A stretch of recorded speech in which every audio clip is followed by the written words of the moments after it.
right, it's that time. NFL free agency begins Thursday afternoon, 4 p.m. Eastern. But who are the hottest players on the market? Joining us right now is former NFL star and the CEO of the Brewer Group. Jack Brewer is with us this morning. And Jack, it's good to see you. Great to so be back. the top free agents that the teams are keeping a close eye on right now, who are they?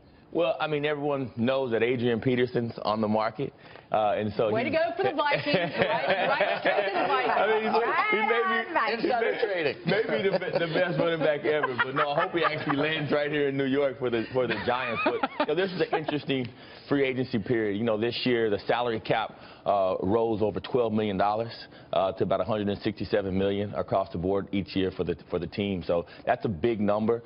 You also have teams like right here in New York, Darrelle Revis was let go, so he's on the market now. Brandon Marshall.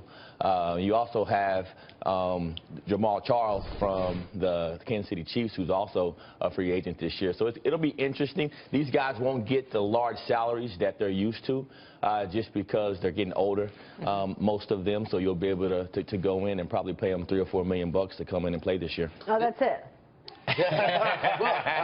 That's all.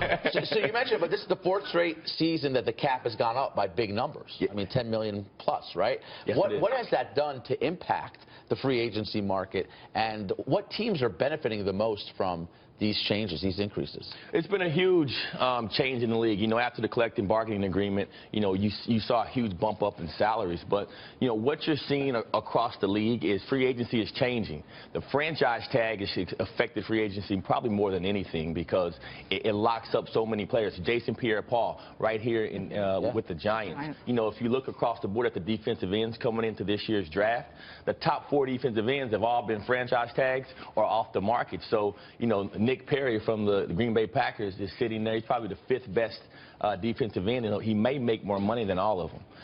So free agency is unique because there's not a big pool of players out there.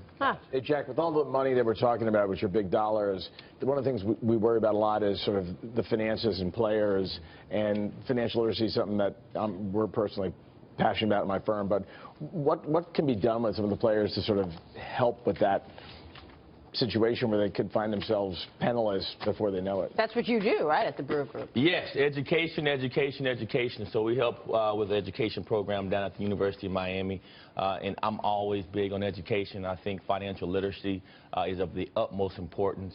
I'm pushing so many players to try to get their MBAs right now. You know, it's very difficult, just like winning the lottery. During the season, getting their MBAs?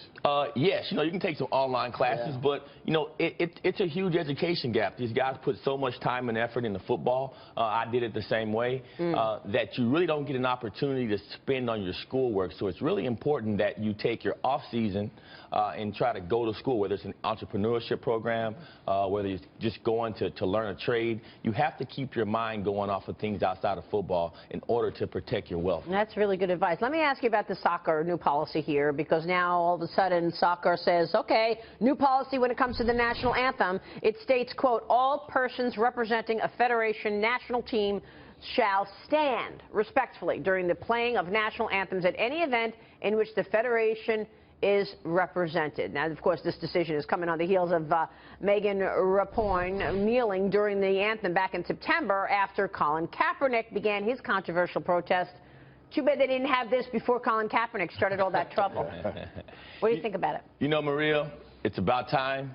If you take the pledge to play for a national team, you should honor that country. I feel strongly about that. You know, it's one thing if you're playing, you know, for the New York Giants or you're playing for the Mets, but if you're wearing that American flag and you're representing the people of this country, I feel very strongly that you should stand with your team. And that's the most important thing. If your entire team is standing, you should stand next to them. Yeah, I like that. It's about time. It's true. Yep. It was, I don't know, I mean, I didn't even understand what the protest was. You know, I mean, he just didn't like some of the policies of the United States, I guess. I mean, because of the treatment of minorities. Yeah, you know, Colin, in that situation, you know, he was taking on the African-American epidemic in the country with young black men. Is that the way to do it, So though? many more constructive There's ways. different ways to do it. Yeah. I'm not going to knock him for what he chose, but I will say this. That situation is much different than the U.S. team. If I'm wearing the American flag, you better be standing up, or I'm going to look at you cross-eyed. You're on my team. Jack, always a pleasure. Great to see you. Thank you so much. Thanks so much. Jack Brewer there.